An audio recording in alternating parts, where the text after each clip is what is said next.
ನಾರಾಯಣಂ ಗುಣೈಃ ಸರ್ವೈರುದಿ ಅಲ್ಲ ಶ್ರೀಯಃಪತ್ತೇ ನಿತ್ಯಾಗಣಿತ ಗುಣಪೂರ್ಣ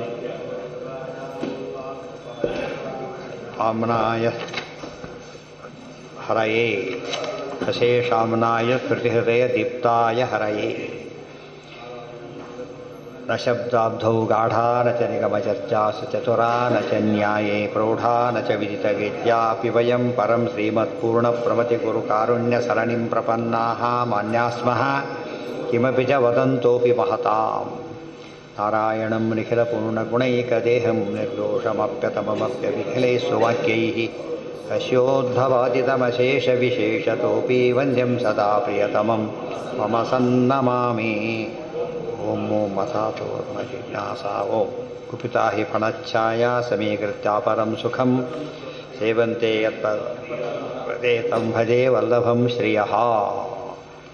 ಈಗ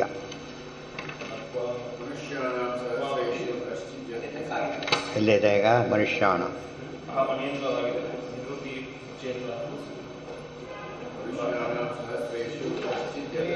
ಮುಂದೆ ಹೋಗಿದೆಯಾ? ಮನುಷ್ಯ ತಿಲೇಲಲ್ಲಿದ್ರೊಳಗೆ ನಾಹಂ ಪರಾಯೋ ಅದೆಲ್ಲ ಆಯಿತು.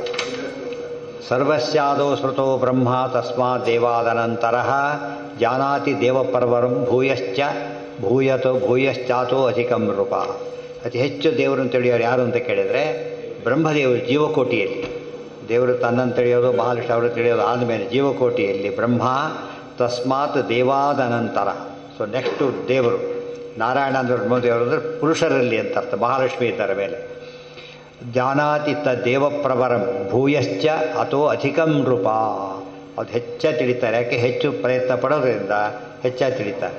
ನತ್ವಾಮತಿಶಯಿಷ್ಯಂತಿ ಮುಕ್ತಾವಪಿ ಕಸಂಚನ ಮದ್ಭಕ್ತಿ ಯೋಗಾತ್ ಜ್ಞಾನಾಚ್ಚ ಸರ್ವಾನತಿಶಯಿಷ್ಯಸಿ. ದೇವರು ಕೊಟ್ಟ ವರ ಅವರಿಗೆ. ಮುಕ್ತಿಯಲ್ಲೂ ಕೂಡ ನಿಮ್ಮನ್ನು ಯಾರೂ ಮೀರಿಸೋದಿಲ್ಲ. ಇಲ್ಲೆಲ್ಲ ಮುಕ್ತಿಯಲ್ಲೂ ಯಾರೂ ಮೀರಿಸೋದಿಲ್ಲ ಅಂತ ಅವರಿಗೆ ದೇವರು ಅನುಗ್ರಹ ಮಾಡಿದ್ದಾನೆ. ಅದಕ್ಕೆ ಹೇಳಿ ದೃಷ್ಟಾಂತ ಕೊಟ್ಟರು. ಯಥಾ ಭಕ್ತಿ ವಿಶೇಷೋತ್ರ ದೃಶ್ಯತೆ ಪುರುಷೋತ್ತಮೆ ತಥಾ ಮುಕ್ತಿ ವಿಶೇಷೋಪಿ ಜ್ಞಾನಿನಾಂ ಲಿಂಗಭೇದನೆ. ಯಥಾ ಭಕ್ತಿ ವಿಶೇಷ ಅತ್ರ ದೃಶ್ಯತೆ ಪುರುಷೋತ್ತಮೆ. ದೇವರಲ್ಲಿ ವಿಶೇಷವಾದ ಭಕ್ತಿ ಮಾಡ್ತಾರೆ ಅಂದರೆ ಅವ್ರಿಗೆ ವಿಶೇಷ ಮುಕ್ತಿ ಸಿಗುತ್ತೆ ಅಂತಲೂ ಅರ್ಥ. ಹುಡುಗ ಸರಿಯಾಗಿ ಚೆನ್ನಾಗಿ ಓದ್ತಿದ್ದ ನೋಡಿ ಅಂತಾರೆ, ಹುಡುಗ ಚೆನ್ನಾಗಿ ಬರುತ್ತೆ, ಒಳ್ಳೆ ಮಾರ್ಕ್ಸ್ ಬರುತ್ತೆ ಅವನಿಗೆ ಅಂತ ಹೇಳ್ತಾರೆ. ನೋಡಿದ ತಕ್ಷಣ ತಥಾ ಭಕ್ತಿ ವಿಶೇಷೋತ್ರ ದೃಶ್ಯತೆ ಪುರುಷೋತ್ತಮೆ ಭಕ್ತಿ ವಿಶೇಷ ತಥಾ ಮುಕ್ತಿ ವಿಶೇಷ. ಭಕ್ತಿ ವಿಶೇಷ ಮುಕ್ತಿ ವಿಶೇಷ ಇಂಥ ಪದ ಮೊದಲು ಬಂದಿದೆ ಗೀತೆಯಲ್ಲಿ, ನೆನಪಿದೆಯಾ? ಭಕ್ತಿ ವಿಶೇಷಕ್ಕೆ ತಕ್ಕಂತೆ ಮುಕ್ತಿ ವಿಶೇಷ ವಿಷಯ ಎಲ್ಲಿ ಬಂದಿದೆ? ಸಿದ್ಧಿ ಎಲ್ಲಿದೆ? ಗೀತಾದಲ್ಲಿ ಯೇ ಯಥಾ ಮಾಂ ಪ್ರಪದ್ಯಂತೆ ತಾಂ ತಥೈವ ಭಜಾಮ್ಯ. ನನ್ನ ಹೇಗೆ ಸೇವೆ ಮಾಡ್ತಾನೋ ಹಾಗೆ ಅನುಗ್ರಹ ಮಾಡ್ತೇನೆ ಅಂತ ಹೇಳಿದ್ದಾನೆ. Therefore very simple. ಯಥಾ ಮುಕ್ತಿ ವಿಶೇಷೋಪಿ ಜ್ಞಾನಿನಾಂ ಲಿಂಗಭೇದನೆ. ಲಿಂಗಭೇದನೆ ಅಂದ್ರೇನು? ಮುಕ್ತಿ ಎರಡು ವಿಧ. ಒಂದು ಜೀವನ್ಮುಕ್ತಿ ಬೇರೆ, ಲಿಂಗಭೇದನ ಮುಕ್ತಿ ಬೇರೆ. ಜೀವನ್ಮುಕ್ತಿ ಅಪ್ರೋಕ್ಷ ಜ್ಞಾನ ಆಯಿತು, ಮುಕ್ತಿ ಅಶ್ಯೂರ್ಡ್. ಆದರೆ ಅದು ಅಂದಂಥ ಬಸ್ಸಿಗೆ ಅಲ್ಲಿ ಹೊರಟ ಇವನು ಮುಕ್ತಿ ಬಂದ. ಲಿಂಗಭೇದನ ಲಿಂಗಭಂಗ ಆಗೋಯಿತು, ಅದು ಮುಗಿದು ಮತ್ತೆ ಮಾತಾಡೋಗಿಲ್ಲ, ಕ್ಲೋಸ್. ಹೌದು. ತಥಾ ಮುಕ್ತಿ ವಿಶೇಷೋಪಿ ತಾರತಮ್ಯಾಧ್ಯತಿಷ್ಠಂತೆ ತಾರತಮ್ಯಂ ಹಿ ಸಾಧನೆ. ಅದು ಎಲ್ಲ ದೇವತೆಗಳಲ್ಲೂ ಕೂಡ ಈ ರೀತಿ ಇದೆ. ಸಾಯುಜ್ಯ ಮುಕ್ತಿ ದೊಡ್ಡದು ದೇವಾದಿಗಳಿದ್ದಾರೆ ನೋಡಿ. ಆಯಾ ದೇವತೆಗಳಿಗೆ ದೇವರ ಆಯಾ ಅಂಗದಲ್ಲಿ ಸಾಯುಜ್ಯ. ಬ್ರಹ್ಮದೇವರ ಸರ್ವಾಂಗ ಸಾಯುಜ್ಯ. ಎಷ್ಟು ವಿಶೇಷ ಬಂತಲ್ಲ. ಮುಕ್ತಿ ವಿಶೇಷ ಆಗಲಿಲ್ಲ, ಲಿಂಗಭಂಗ. ವಿರಜಾ ಸ್ನಾನ ಆಗಬೇಕು, ಜೀವಾಚಿ ಇದೆಲ್ಲ ಬರೆದು ಅಪರೋಕ್ಷ ಜ್ಞಾನಕ್ಕೆ ಬಂತಿದ್ದು. ಅಲ್ಲಿ ಬರೋದು ಲಿಂಗಭಂಗ, ವಿರಜಾ ಸ್ನಾನ ಇವರಿಗೆ, ಗದಾಪ್ರಹಾರ ಅವರಿಗೆ, ಹುಂಕಾರ ಅವರಿಗೆ. ಸಾಯುಜ್ಯಂ ತಾರತಮ್ಯಾದ್ಯ ತಿಷ್ಠಂತಿ ತಾರತಮ್ಯಮ್ಮಿ ಮನುಷ್ಯಾಣಾಂ ಸಹಸ್ರೇಶು ಕಶ್ಚಿತ್ ಜತಸಿದ್ಧೆ ಆಗಿತ್ತದು. ಅದರಿಂದ ಇಂಥವು ಭಾರಿ ಕಟ್ಟದ. ಹೌದು, ಇದು ಇಂಥ ಜನ ಕಡಿಮೆ. ಲೌಕಿಕ ಕೋರ್ಸ್ಗಳನ್ನೇ ಎಲ್ಲರೂ ಮಾಡೋಕ್ಕಾಗೋದಿಲ್ಲ, ಗೊತ್ತಾಯ್ತಾ? ಅಂಥ ಅಧ್ಯಾತ್ಮ ವಿದ್ಯೆ ಮಾಡೋಕ್ಕೆ ಸಾಧ್ಯ. ಅಧ್ಯಾತ್ಮ ವಿದ್ಯೆಗೆ ಟೋಟಲ್ ಕಮಿಟ್ಮೆಂಟ್ ಬೇಕಾದ್ರೆ. ಉಳಿದಕ್ಕೆಲ್ಲ ಸ್ವಲ್ಪ ಸ್ವಲ್ಪ ಸಾಕು. ಬಹಳ ಕೆಟ್ಟ ಭಾರಿ ಮೂರ್ಖನ ಒಬ್ಬನು ಸೈಂಟಿಸ್ಟ್ ಆಗ್ಬೋದು, ಬಹಳ ಕೇಳಿ ಒಬ್ಬನು ಸೈಂಟಿಸ್ಟ್ ಆಗ್ಬೋದು, ಒಬ್ಬ ಕೇಳಿ ಒಬ್ಬ ಭಗವದ್ಭಕ್ತಾಗಿ ಬರೋದಿಲ್ಲ, ಗೊತ್ತಾಯ್ತಾ? ಆ ರೀತಿಯ ಯತತಾಮಪಿ ಸಿದ್ಧಾನಾಂ ಯೈಮಂ ಪರಮಂ ಗುಹ್ಯಂ ಮದ್ಭಕ್ತೇ ಶ್ವಭಿಧಾಸ್ಯತಿ ಭಕ್ತಿಮಯಿ ಪರಾಂ ಕೃತ್ವ ಮಾಮೇ ವೇಶ್ಯತಿ ಅಸಂಶಯ. ದೇವರು ಹೇಳ್ತಾನೆ, ಸಾಧನೆ ಎಷ್ಟು ದೊಡ್ಡದು ಅಂದರೆ ತಾನು ಓದ್ಕೊಂಡ ತಿಳ್ಕೊಂಡ ಮಾಡ್ದ, ಪುಣ್ಯ ಬಂತು. ಇನ್ನೊಬ್ಬರಿಗೆ ಹೇಳಿದ, ಪುಣ್ಯ ಜಾಸ್ತಿ ಆಯಿತು. ಅರ್ಥ ಆಯ್ತಾ? ಯಥಾ ಯೈವಂ ಪರಮಂ ಗುಹ್ಯಂ ಮದ್ಭಕ್ತೇಶು ಅಭಿಲಾಷ್ಯತಿ. ಆದ್ದರಿಂದ ಅದಕ್ಕೆ ರಾಯರು ಹೇಳಿದ್ದು ಕರಿಷ್ಯೆ ಕಾರಯಿಷ್ಯೆ ಚ. ನಾವು ಹೇಳಿದ್ ಮಾಡಬೇಕು, ಇನ್ನೊಬ್ಬರಿಗೆ ಮಾಡಿಸ್ಬೇಕು. ತುಂಬ ಜನ ಅದು ಬಿಟ್ಟುಬಿಡ್ತಾರೆ. ನಾನೊಬ್ಬನು ಮಾಡ್ಕೊಂಡು ಹೋಗ್ತೇನೆ ಅಂತಾರೆ, ತಪ್ಪು. ಯಾರೇ ಒಂದು ಹೇಳಿದಾನೆ ಸರೋವರಕ್ಕೆ ಸ್ನಾನಕ್ಕೆ ಪೂಜೆ ಮಾಡ್ತಾ ಕೂತಿರ್ತಾನೆ, ಯಾರು ಇನ್ನೊಬ್ರು ಬರ್ತಾರೆ ಪಾಪ ಅಗಲ ಕೂತು ಬಿಡ್ತಾನೆ, ಅವ್ರು ಸಿಗಬಾರದು ಅಂತೇಳಿ ಅಲ್ಲಿವರೆಗೂ ಪಾತ್ರೆ ಇಟ್ಟಿರ್ತಾರೆ. ಯಾಕೆ ಅವ್ರು ಬರೋದು, ನಾನೊಬ್ಬನೇ ಮಾಡೋದು. ಅದಿಟ್ಟಿದ್ದು ಎಲ್ಲ ತೊಗೊಂಡು ನೀವು ಮಾಡಿ ಅಂತೇಳಿ ಎಷ್ಟು ಪುಣ್ಯ ಬಂದು ಎರಡು ದೇವ್ರ ಪೂಜೆ ಮಾಡಿದ್ರೆ ಪುಣ್ಯ ಬರುತ್ತೆ. ಪುಣ್ಯ ಹಿಡಿದಲ್ಲ, ವೆರಿ ಸಿಂಪಲ್ ಮಾಡೋದು. ಅದು ಇದು ಬೇಕಾದ್ರೆ ಕಮಿಟ್ಮೆಂಟ್ ಅಪ್ರೋಚ್ ಬೇಕಷ್ಟೆ. ಎಷ್ಟು ಪಾಪ ಕಟ್ಕೊಂಡ ಮತ್ತೆ ಮಾಡೋದು, ಇನ್ನೊಬ್ಬರೆಲ್ಲ ಕೂತ್ಕೊಂಡ ಪಾಪ ಮೈಲಿಗೆ ಏನೋಣ ಆಗಿರ್ತಾರೆ, ಎಂಟು ಅನ್ಯಾಯ ಮಾಡ್ತಾರೆ. ಭಕ್ತಿಮಯಿ ಪರಾಂ ಕೃತ್ವ, ಇನ್ನೊಬ್ಬರ ಕೈಲಿ ಹೇಳೋದು ಮಾಡಿಸೋದೆಲ್ಲ ಭಾರಿ ಪುಣ್ಯ. ಎಲ್ಲಿ ಹೇಳಬೇಕು ಅಂತಾರೋ ಮಾಡಿ ಮಾಡಿ ಮಾಡಿಸು, ತಿಳಿದು ಹೇಳೋದೇ ಒಂದು ಮಾಡೋದೊಂದು, ಅದೆಲ್ಲ ಆಗಬಾರ್ದು, ಭಾಳ ಮೋಸ ಅದು. ನಚ ತಸ್ಮಾನ್ ಮನುಷ್ಯೇಷು ಕಶ್ಚಿನ್ಮೇ ಪ್ರಿಯಕೃತ್ತಮಃ ಭವಿತಾ ನಚ ಮೇ ತಸ್ಮಾದ್ ಅನ್ಯಃ ಪ್ರಿಯತರೋ ಭವಿ. ನಚ ತಸ್ಮಾನ್ ಮನುಷ್ಯೇಷು ಕಶ್ಚಿನ್ಮೇ ಪ್ರಿಯಕೃತ್, ಯಾರು ಭಗವದ್ಗೀತೆಯನ್ನು ಒಬ್ಬರಿಗೆ ಹೇಳ್ತಾರೆ, ಅನುಷ್ಠಾನ ಮಾಡ್ತಾರೆ, ಶ್ರವಣಾದಿಗಳನ್ನು ಮಾಡ್ತಾರೆ, ಅವರಿಗೆಲ್ಲ ಅವರು ಕಂಡ್ರೆ ಭಾರಿ ಪ್ರೀತಿಯಿಂದ ದೇವರು ಹೇಳ್ತಾರೆ. ಅದಕ್ಕೆ ಏನಂತ ಕರೆ ತದ್ಧಿ ತಪಃ ತದ್ಧಿ ತಪಃ. ಎಲ್ಲ ತಪಸ್ಸಿಂತ ದೊಡ್ಡದು ವಾಂಗ್ಮಯ ತಪಸ್ಸು. ಮಾನಸ ತಪಸ್ಸು ಇರಲೇಬೇಕು ಹಿಂದೆ, ಮನಸ್ಸು ವಾಂಗ್ಮಯ ಮಾಡಬೇಕಾದ್ರೆ. ಆದರೆ ಈ ರೀತಿ ಮಾಡಿದರೆ ಪಾಠ ಪ್ರವಚನಕ್ಕಿಂತ ದೊಡ್ಡ ತಪಸ್ಸಿಲ್ಲ. ಆದ್ದರಿಂದ ಮಾಡಕ್ಕೆ ಬಂದರೆ ಮಾಡಿ, ಕೇಳಿದ್ರೆ ಕೇಳಿ, ಅಂತೂ ಎರಡೂ ಸ್ವಾಧ್ಯಾಯ ಪ್ರವಚನನೇ. ಅಲ್ಲಿ ಪಾರಾಯಣ ಮಾಡ್ತಾ ಕೇಳ್ತಾ ಕೂತ್ಕೊಂಡ, ಪುಣ್ಯ ಬಂತು. ಅವನಿಗೇನು ಅರ್ಥ ಆಗ್ತಾ ಇಲ್ಲ, ಏನೋ ಕೇಳಿದ್ರು ಅದನ್ನ ಹೇಳ್ತಾ ಕೂತ್ಕೊಂಡ. ಸರಿ, ಯಾವುದೋ ತಮಿಳು ಹಾಡು ಕೇಳಿದ್ರೆ ಅರ್ಥ ಆಗೋದಿಲ್ಲ, ಅದು ಟೈಮ್ ವೇಸ್ಟ್ ಆಯಿತು. ಎಂಜಾಯ್ ಮಾಡ್ತಾನೆ, ಇದ್ರ ಹಾಗೆ ಎಂಜಾಯ್ ಮಾಡೋಕ್ಕೆ ಬರುತ್ತೆ. ಅಧ್ಯಕ್ಷತೆ ಚ ಏಮಮಂ ಧರ್ಮ್ಯಂ ಸಂವಾದವಾವಯೋ. ಯಾರಿದ್ರೆ ಎಲ್ಲ ಗೀತಾ ಶ್ಲೋಕನ ಕೊನೆಯ ಶ್ಲೋಕ ಇಲ್ಲಿ ಕೋಟ್ ಮಾಡ್ತಿದ್ದಾರೆ, 18ನೇ ಕೊನೆಯ ಶ್ಲೋಕಗಳು ಅವೆಲ್ಲ. ಅಧ್ಯಕ್ಷತೆ ಚ ಏಮಂ, ಇದನ್ನು ಕೇಳಿ ಮುಗಿದು ಅಂತ ತಿಳ್ಕೊಂಡ್ಬಿಡ್ಬಾರ್ದು. ಗೀತಾ ಮುಗ್ದಿಲ್ಲ, ಕೊಟೇಶನ್ ಅಷ್ಟೇ ಇದು. ಅಧ್ಯಕ್ಷತೆ ಚ ಏಮಂ ಧರ್ಮ್ಯಂ ಸಂವಾದವಾವಯೋ. ಯಾರಿದ ಅಧ್ಯಯನ ಮಾಡ್ತಾರಲ್ಲ ಅದು ಜ್ಞಾನ ಯಜ್ಞವಾಗುತ್ತೆ ಅಂತ ಹೇಳಿದ ಪರಮಾತ್ಮ. ಜ್ಞಾನ ಯಜ್ಞೇನ ತೇನಾಹಂ ಇಷ್ಟಸ್ಯಾಮಿತಿ ಮೇಮತಿ. ನಾನು ಅತ್ಯಂತ ಪ್ರಿಯವಾದ ಯಜ್ಞ ಯಾವುದು? ಜ್ಞಾನ ಯಜ್ಞ. ಅದರಲ್ಲೂ ಕೂಡ ಯಾವುದು? ಗೀತಾ ಕೇಳೋದು. ಯಾಕೆ ಉಳಿದು ಹೇಳಿ ಬ್ರಹ್ಮಸೂತ್ರ ಹೇಳಲಿಲ್ಲ ಅಂದರೆ ಎಲ್ಲರೂ ಕೇಳಾಗಿಲ್ಲ, ಎಲ್ಲರೂ ಹೇಳ್ಬೋದಾದ್ದು ಕೇಳ್ಬೋದಾಗ್ತಿತ್ತು. ಆದ್ದರಿಂದಾಗಿಯೇ ಅಷ್ಟು ಪುಣ್ಯ ಬರುತ್ತೆ. ಇನ್ನೂ ಯೋಚನೆ ಮಾಡಿ, ಒಂದು ಸಿಂಪಲ್ಲಾಗಿ ಒಂದು ಅರ್ಥದಲ್ಲಿ ಪಾಠ ಎಷ್ಟು ಜನ ಕೇಳ್ತಾರೆ, ಪ್ರವಚನ ಎಷ್ಟು ಜನ ಕೇಳ್ತಾರೆ? ಪಾಠ ಸಾವಿರಾರು ಜನ ಕೇಳೋದಿಲ್ಲ. ಇವ್ರ ಕ್ಲಾಸ್ಗಳಲ್ಲೂ ಕೂಡ ಆಮೇಲೆ ಲಿಮಿಟ್ ಮಾಡಿಬಿಡ್ತಾರೆ, ಡಿವೈಡ್ ಮಾಡ್ತಾರೆ, ಹೆಚ್ಚಿಸ್ಬಿಟ್ಟು ಎಲ್ ಸೆಕ್ಷನ್ ಮಾಡಿಬಿಡ್ತಾರೆ. ಅದು ಕೇಳೋಕ್ಕಾಗಲ್ಲ. ಪ್ರವಚನ ಹಾಗಲ್ಲ, ದೊಡ್ಡ ಇದರಲ್ಲಿ ಮಾಡ್ತಾರೆ. ಯಾಕೆ? ಸೊ ಹೆಚ್ಚು ಬೆನಿಫಿಟ್ ಯಾವುದಕ್ಕೆ ಸಿಕ್ತು ನಿಮಗೀಗ? ಸಿಕ್ತು. ಪ್ರವಚನದ ಉದ್ದೇಶ ಬೇರೆ, ಪಾಠದ ಉದ್ದೇಶ ಬೇರೆ. ಪ್ರವಚನದಲ್ಲಿ ನೀವೇನು ಮಾಡಬೇಕು ಗೊತ್ತಾ? ಅವ್ರಿಗೆ ಆಸಕ್ತಿ ಹುಟ್ಟಿಸ್ಬೇಕು. ಆಸಕ್ತಿ ಹುಟ್ಟಿಸಿದ್ರೆ ಪ್ರವಚನ ಸಾರ್ಥಕ.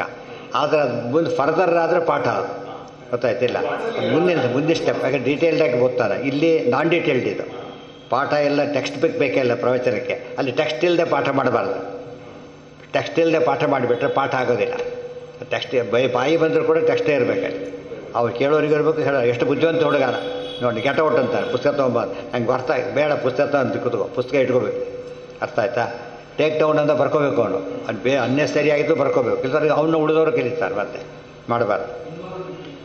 ಅದಕ್ಕೆ ಜ್ಞಾನಯಜ್ಞೇನ ತೇನಾಹಂ ಇಷ್ಟಸ್ಯಾಮಿತಿ ಮೇ ಮತಿ ಶ್ರದ್ಧಾವಾದನಸೂಯಶ್ಚ ಋಣುಯಾದಪಿ ಯೋ ನರಃ ಸೋಪಿ ಮುಕ್ತಃ ಶುಭಾನ್ ಲೋಕಾನ್ ಪ್ರಾಪ್ನುಯಾತ್ ಪುಣ್ಯಕರ್ಮಣ. ಎಲ್ಲ ಹೇಳ್ತಾರೆ ಪರವಾಗಿ. ಬರೀ ಕೇಳು, ಬರೀ ಹೇಳು, ಅಧ್ಯಯನ ಮಾಡು. ಕೊನೆಗೆ ಯಾರು ಹೇಳೋದನ್ನ ಕೇಳಪ್ಪ ಹೋಗಲಿ. ಶೃಣುಯಾದಪಿ, ಬರೀ ಕಿವಿ ಹಾಕ್ಕೊಂಡ ಅವನು ಕೂಡ ಏನಾಗ್ತಾನೆ? ಮುಕ್ತನಾಗ್ತಾನೆ, ಒಳ್ಳೆ ಲೋಕಕ್ಕೆ ಹೋಗ್ತಾನೆ ಅಂತ ಹೇಳ್ಬಿಟ್ಟು. ಇಮಮಿತಿ ವ್ಯಾಖ್ಯಾತುರಭ್ಯೇತು. ಅದೆಲ್ಲ ಆಯಿತು. ಧ್ಯಾನೇನಾತ್ಮನಿ ಪಶ್ಯಂತಿ ಕೇಚಿದಾತ್ಮಾನಮಾತ್ಮನ ಅನ್ನೇ ಸಾಂಖ್ಯೇನ ಯೋಗೇನ ಕರ್ಮಯೋಗೇನ ಚಾಪರೆ. ಇದೆಲ್ಲ ಯಾರು ಫಾಲೋ ಮಾಡ್ತಾ ಇಲ್ಲ. ಕೇಳೋರೆಲ್ಲ ಒಂದೇ ರೀತಿ ಇರೋದಿಲ್ಲ, ಎಲ್ಲರೂ ಒಂದೇ ಬುದ್ಧಿಯವರಾಗಿರೋದಿಲ್ಲ. ಒಳ್ಳೆಯವರಾಗಿರ್ತಾರೆ, ಆದರೆ ಬುದ್ಧಿ ಒಂದೇ ರೀತಿ ಇರೋದಿಲ್ಲ.